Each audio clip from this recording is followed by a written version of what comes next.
அத்தியாயம் 22. ரதி, ப்ளீஸ் என்கிட்ட வந்துடு. நீ இல்லாம என்னால இருக்க முடியல. I still love you. நான் பண்ணது தப்பு தான். நீ எனக்கு என்ன தண்டனை கொடுக்க நினைச்சாலும் நேர்ல வந்து கொடு. அதை நான் ஏத்துக்கிறேன் என்றான்.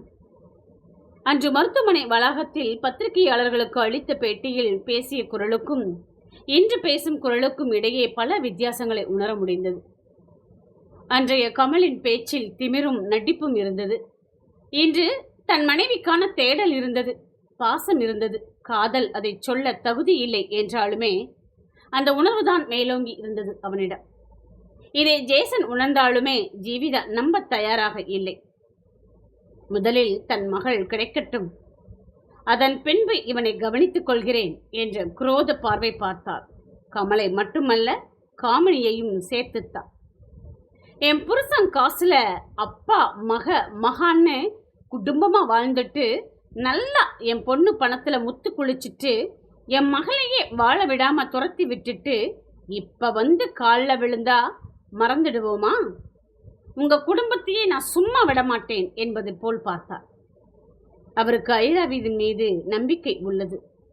பார்க்க சாதுவாய் இருந்தாலுமே ஐராவிற்கு அவளை பாதுகாத்துக் கொள்ளும் அளவுக்கு தைரியமும் துணிச்சலுமே உண்டு. அதனால் ஐராவை யாரும் கடத்தி இருக்க முடியாது. அவளாகவே எங்காவது சென்றிருக்க வேண்டும். அந்த எண்ணம் அவருக்கு மட்டுமல்ல, மோனிகாவிற்குமே உண்டு. ஏனெனில் கடத்தப்பட்டிருந்தால் கடத்தப்பட்டவர்கள் தங்களின் தேவை என்ன என போனில் மிரட்டல் கால் மூலமாக தெரிவித்திருப்பர். அப்படி இல்லை. அதனால் கணவனுடன் சண்டையிட்டுவிட்டு கோவித்துக் கொண்டு சென்றுள்ளாள். அவளுக்கு நிதிஷின் மீது சந்தேகம் வந்தது. உண்மைதான். ஆனால் அவன் தான் ஊரிலேயே இல்லையே, ஷூட்டிங் காரணமாக வெளிநாடு சென்றிருந்தான் என்ற தகவல் வந்தது. போனில் அவனிடம் விசாரணை நடத்தி பார்த்தால் சந்தேகப்படும்படியான எந்த வார்த்தைகளையுமே நிதிஷ் உபயோகிக்கவில்லை. ஒரு மாதமாக இந்தியாவின் பக்கம் எட்டியும் பாராதவன் எப்படி ஐராவை கடத்தி இருக்க முடியும்? அது மட்டுமல்ல, அவன் வசிக்கும் ஏரியா போலீஸுக்கும் தகவல் சொல்லி அவனின் வீட்டை கண்காணிக்கவும் அவன் நடமாட்டத்தை அறிய சிசிடிவி கேமராக்களை பார்வையிட என 2 காவலர்களையும் நியமித்துள்ளாள். சந்தேகப்படும்படியாக எதுவுமே கிடைக்கவில்லை இதுவரையில். கமலுடன் சண்டை போட்டு சென்றாள் என்றால் கமலின் மீதுள்ள கோபம் குறைந்ததும் அவளாகவே வருவாள். எனினும் தேடுதலை விட்டுவிடவில்லை. போலீஸ் அல்லவா, அனைத்து பக்கங்களில் இருந்தும் யோசிக்க வேண்டுமே. ஜேசனும் ஜீவிதாவும் கமலை பற்றி புகழ்ந்து சொல்லவில்லை என்றாலுமே பணப்பட்டுவாடா நடக்கவில்லை என்று சொல்லிக் கொண்டிருக்க நடந்து கொண்டிருக்கும் அந்த கூத்துக்களை தூர நின்று பார்த்த மோனிகாவின் பார்வையில் காமினியின் கண்ணீர் முகம் பட்டது. என்ன காமினி, உங்க தம்பிய காப்பாத்தியாச்சுன்னு நினைப்பா? நிம்மதியாக இருக்கிற மாதிரி தெரியுது. ப்ளீஸ் அந்த நிம்மதியை இப்பவே கொண்டு புதைச்சிடுங்க. ஏன்னா ஐராவதி கிடைக்கலன்னா பொண்டாட்டிய அடிச்சு கொடுமைப்படுத்தி கொன்னுட்டான்னு மகளிர் அமைப்புகள் போர்க்கொடி தூக்கும்.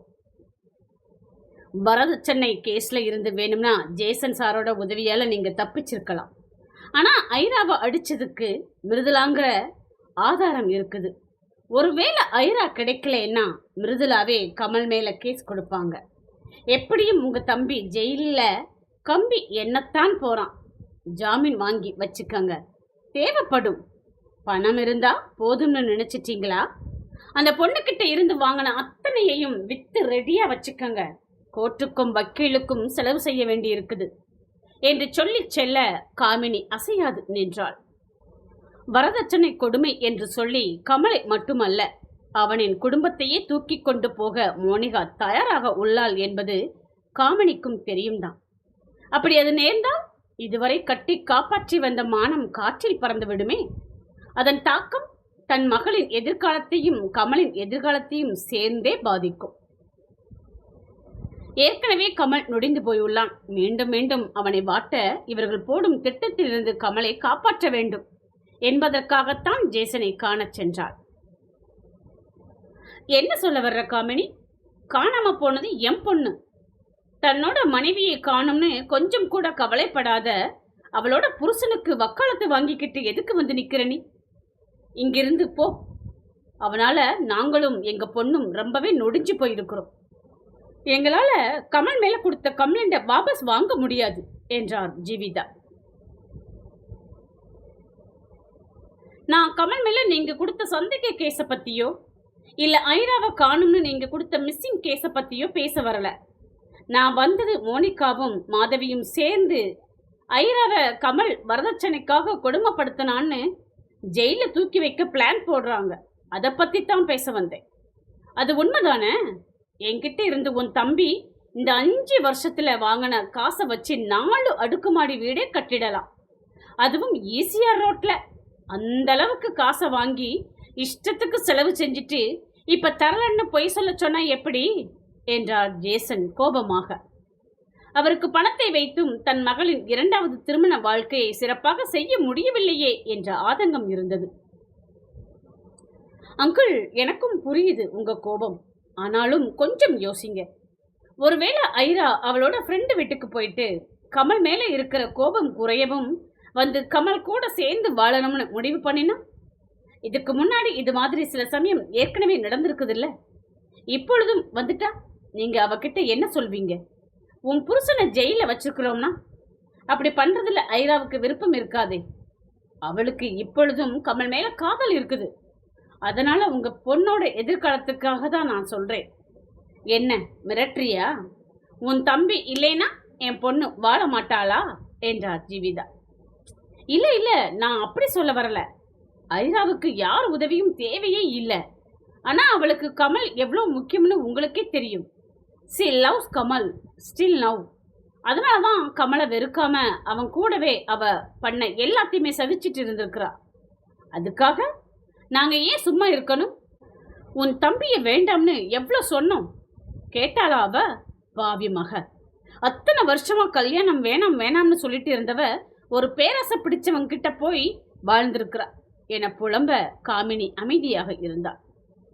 மற்ற நேரமாக இருந்தால் காமினி ஜீவிதாவின் பேச்சை நின்று கூட கேட்டிருக்க மாட்டாள்.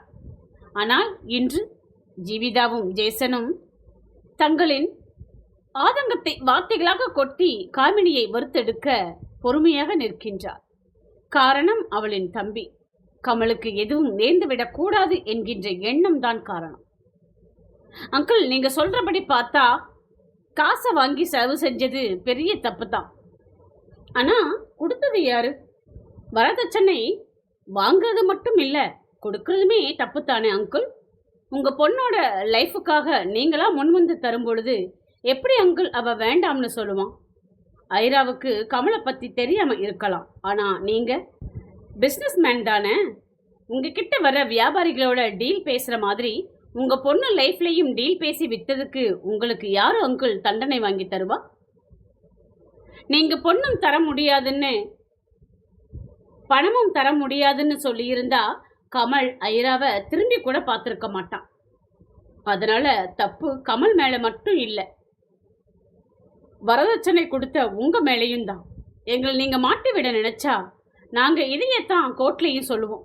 ஏன்னா கமலாக கேட்டு நீங்க பணம் தரல, நீங்களாக பிரியப்பட்டு தான் மாசம் மாசம் பணம் தந்தீங்க என மிரட்டும் தொனியில் பேசினாள் காமினி. தன் தம்பி தங்க கம்பி, ஏதும் அறியாத குழந்தை அவன் என்பது போல ஊரெல்லாம் பேசி வைத்தாள் காமினி. நாளை யாரும் தன் தம்பியை மட்டும் சொல்லிவிடக் கூடாது, ஜேசனையுமே கூட பேச வேண்டும் என்பதற்காகவே இந்த பேச்சு. ஒரு வகையில் காமினி சொல்வதும் சரிதான்.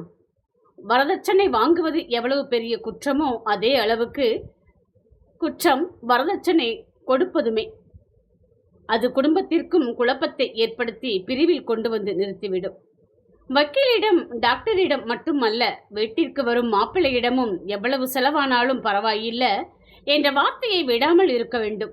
அப்போதுதான் சொந்த காலில் நின்று உழைக்கும் எண்ணம் புது மாப்பிள்ளைக்குமே வரும். அப்படி செய்யவில்லை எனில் பணியால் ஆன வீட்டை சித்திரை மாத வெயிலில் வைத்து பாதுகாக்கும் கதை போல மாறிவிடும்.